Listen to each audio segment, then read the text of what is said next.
जिस ग्राउंड पर रोहित शर्मा का कैरियर एंड होता हुआ नजर आ रहा था, उसी ग्राउंड पर एक 21 साल के नौजवान ने ऑस्ट्रेलियंस को धूल चटाई। और वो लोग जो कि देखिए, आपको बताएं कि इंडिया का ये जो दौरा था ऑस्ट्रेलिया का, ये एक डरावना ख्वाब नजर आ रहा था। जिस तरह विराट कोहली को बुली किया गया, जिस तरह उनके साथ जो है वो बिहेव किया गया कॉन्स्टास वाले इंसिडेंट के बाद, और पूरे ऑस्ट्रेलियन मीडिया ने जिस तरह इंडियन टीम को जो है वो मतलब वो एक बदमाशी की जिस तरह से, और मतलब क्लाउन का खिताब भी जो है वो भी विराट कोहली को दिया गया।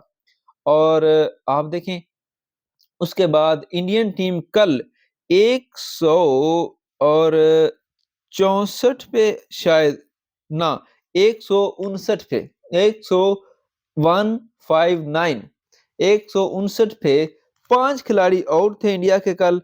और आज जब खेल शुरू हुआ था, तो तमाम भारतीय फैन जो थे वो ये तमन्ना कर रहे थे, ये ख्वाहिश कर रहे थे कि शायद कहीं से कोई ऐसा चमत्कार हो जाए कि आज का दिन निकल जाए और ये मैच जो है इसमें हम फॉलो ऑन से बचें। और कौन सोच सकता था कि जहां नीतीश कुमार रेड्डी और वाशिंगटन सुंदर जैसे प्लेयर जो हैं वो ऐसी तबाहकुन बैटिंग करेंगे कि सबको जो है वो हैरान कर देंगे। आपको बताएं कि ये वो सीरीज है जिसमें रोहित शर्मा जैसा बड़ा खिलाड़ी जो है, उसके हवाले से ये कहा जा रहा है कि शर्मा जी, अब आपका वक्त खत्म हो चुका है, अब आप घर चले जाएं तो ज्यादा बेहतर होगा। और ये इंडियन जो जर्नलिस्ट हैं वो ही कह भी रहे हैं। ठीक है, यहाँ पे आपको थोड़ा सा पहले बताते हैं कि हुआ क्या है। दरअसल कल 164 पे 5 थे इंडिया के जब स्टंप्स हुई। ठीक है, और आज जब इंडिया ने अपनी दोबारा बारी शुरू की, तो 191 पे छठी विकेट जो है वो गिर गई, और फिर 221 पे सातवीं विकेट। 221 पे 7 खिलाड़ी आउट हैं। नीतीश कुमार रेड्डी और वाशिंगटन सुंदर जो हैं वो ऑन द क्रीज हैं। किसने सोचा था कि ये 221 से 358 पे पहुंच जाएंगे? तो इतनी बड़ी पार्टनरशिप। ठीक है, और फिर वाशिंगटन सुंदर जो है वो तो 50 करके चल दिए। लेकिन अभी भी नीतीश कुमार रेड्डी, जिसको ये कहते थे कि ये तो हमारा T20 का प्लेयर है, ये तो टेस्ट का प्लेयर ही नहीं है, उसने साबित किया। उसने 176 बॉल्स पर 105 रन की क्या शानदार इनिंग्स खेली है। और हर जो साइड है ग्राउंड की, वहां पे उसने शॉट्स खेले।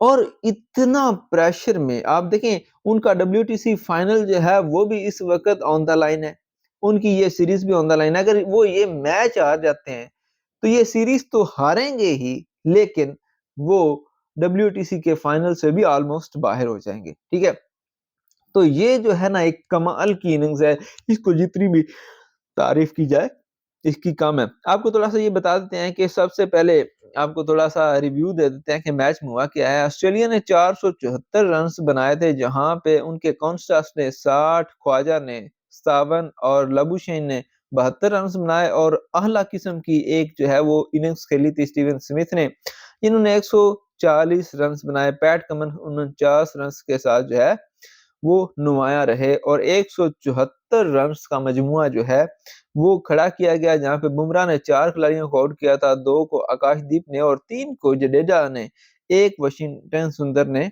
आउट किया था। फिर इंडिया की बारी आई।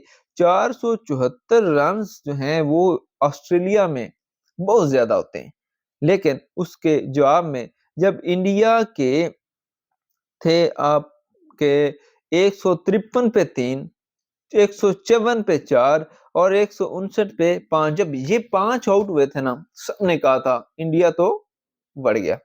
लेकिन एक 21 साल का नौजवान आया, उसने सारी जो हैं वो मायूसियां उनको उतार के एक साइड पे फेंक दिया, और आपको उम्मीद की किरण दिलाई। और अब इंडियन ये होप कर रहे हैं कि ये लड़का मजीद जो है इस लीड को कम करेगा। और आज तीसरा दिन था, 2 दिन अभी बाकी हैं। ठीक है, तो 2 दिन में ऑस्ट्रेलिया को बैटिंग करनी भी है और इंडिया को करवानी भी है। तो ये मैच जो है टू बी ऑनेस्टली ड्रा की तरफ ही जाता हुआ नजर आ रहा है, अनलेस अनटिल कोई बुमराह एक स्पेशल मैजिकल स्पेल कर जाए या फिर उनका कॉन्ट्रास्ट टाइप का कोई एक लड़का आए और एक धुआंधार इनिंग्स खेल के इंडिया को जो है वो 1.5 दिन दे दे कि आप आए, आप खेलें, कल टी तक वो खेलें और फिर वो कहें कि जी आप आ जाएं, अब आप खेलें, ठीक है, और फिर कुछ मैजिक हो जाए और पैट कमिंस और स्टार्क जो है वो इंडिया को तहस नहस करके फेंक दें, तो फिर इसमें रिजल्ट आता हुआ नजर आता है। बहरहाल जितनी तारीफ की जाए इस रेडी की उतनी ही कम है।